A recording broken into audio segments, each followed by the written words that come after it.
bring in Kevin Green to help set up the action today, senior markets correspondent here on Schwab Network. All right, KG, happy Friday to you. Let's start out with the big picture here as it relates to China and the U.S. If you could recap where we are.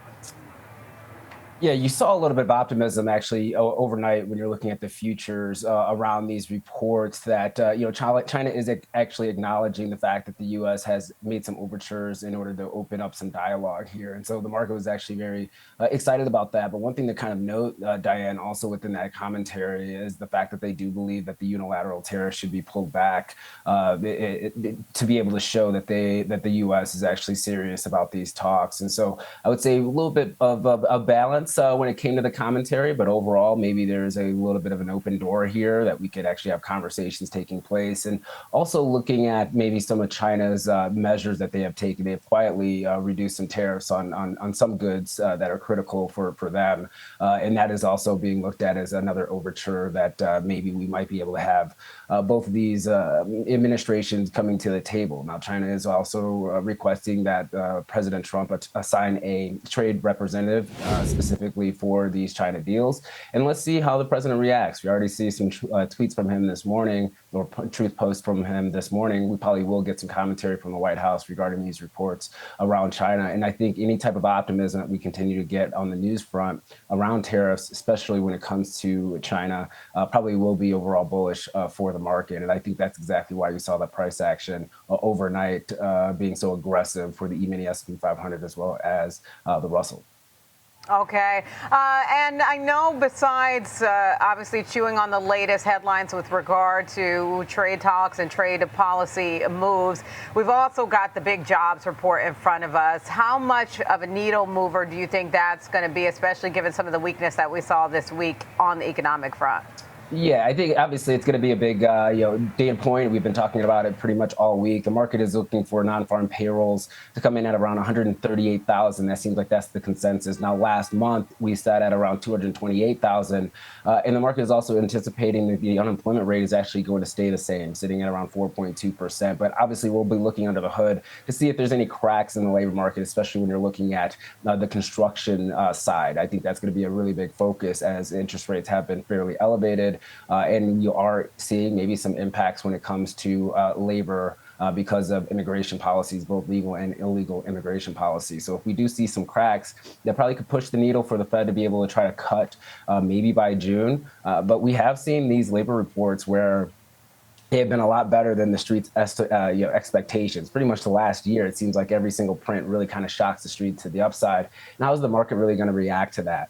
Do we actually see yields moving higher because of that and backing out maybe some of these anticipated rate cuts? And is the market really looking for a bad print from an equity standpoint in order to try to fuel the gains higher because of the anticipation of rate cuts? So all eyes are going to be on this print. Another one factor within this print that we're going to get is average hourly earnings. Market's expecting that to come in at 0.3%.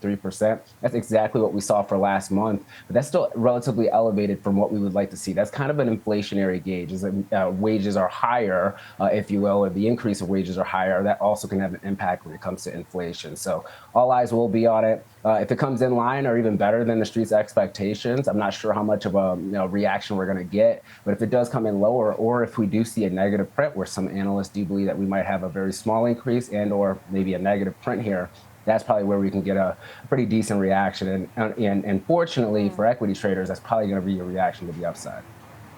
Okay, that's what I wanted to ask you is if it came in, worse than expected, or, even let's say we see the job market still hold up, and let's say we see a gain of more than 150,000. Who does that play in favor of? Is that a win for the bulls or the bears?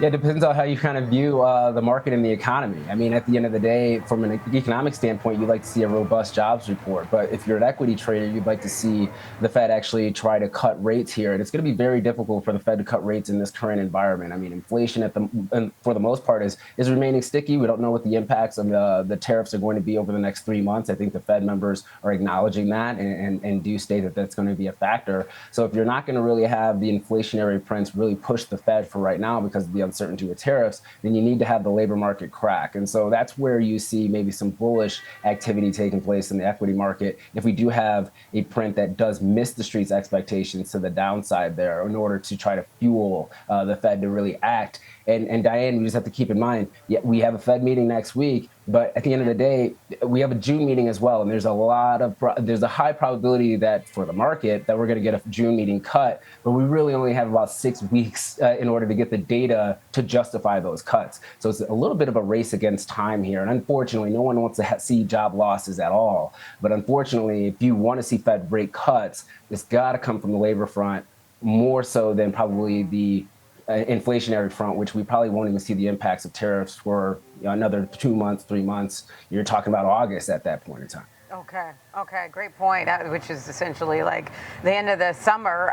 Let's talk a little bit about, I want to get your levels on the S&P 500 before we get into some of the big tech earnings. So we finished at a little bit above 5,600 yesterday on the S&P 500. What are you looking for to the upside and the downside?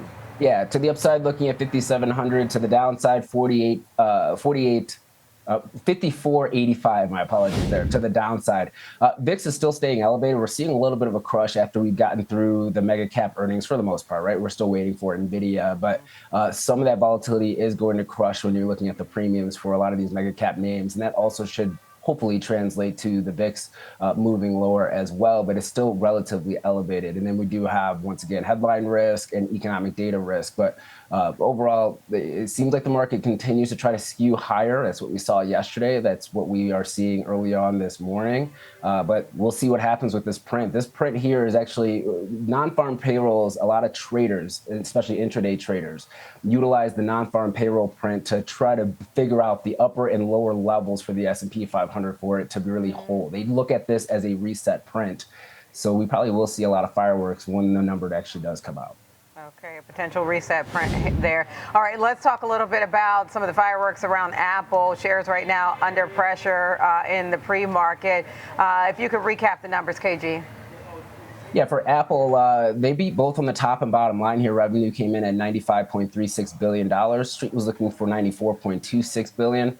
And the adjusted earnings per share came in at $1.65. Street was looking for around $1.61 here. And when you're kind of looking at the numbers overall, the services revenue did come up a little bit short, coming in at $26.65 billion. Street was looking for $26.7 billion. But we did see the iPhone revenue actually exceed the Street's expectations. And the China sales, even though very low bar there, for the most part, they met the Street's expectations, depending on the analyst estimates that you're looking at. Some are also considering that to be a small loss or a small miss there. But I think the guidance moving forward and the conversation around tariffs and how it could actually have an impact on their business is actually pretty big. Tim Cook did mention that they could take around a $900 million expected hit in the June quarter because of tariffs alone. So you are seeing some pressure to the downside when it comes to the stock here, but a lot to kind of go through when you look at the numbers. And I know you guys will probably do a little bit more of a deeper dive here in the show.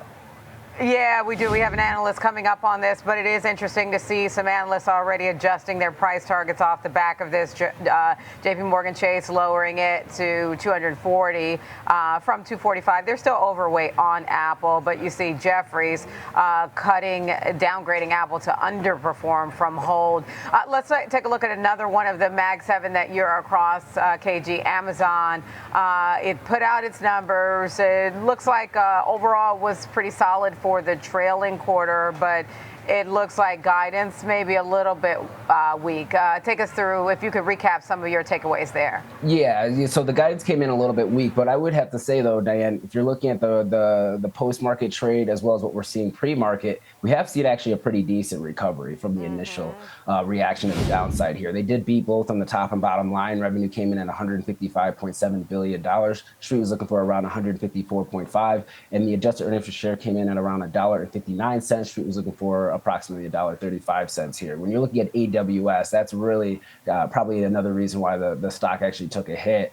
AWS revenue did actually miss the street's expectations, coming in at $29.3 billion. Slight miss when you're looking at that number there, and then also the guidance moving forward, the potential impacts when it comes to tariffs on their business. 70% of the products that Amazon sells or their third parties sell come from China in one way, shape, or form. So they will have a meaningful impact there. And you have seen the shares move to the downside, but Andy Jassy was able to really soften the blow with some of the positive commentary that he had around not only just their business, but the economic landscape that Amazon sees over the next couple of quarters, which is another reason why we saw that drop to the downside, but also an incremental move to the upside here to try to recover some of those losses. So let's see how those are going, how Amazon is going to really fare in the equity session here, and if some buyers really try to step in because of Andy Jassy's commentary rather than the hard numbers that we saw last night.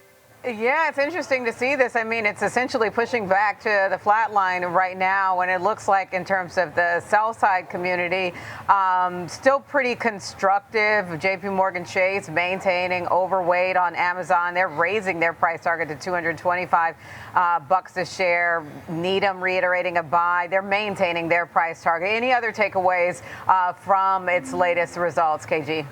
No, I think the other area, third-party seller services revenue, once again missed the street's expectations. That came in at 36.5 billion. That's going to be where the hit is going to take place for Amazon.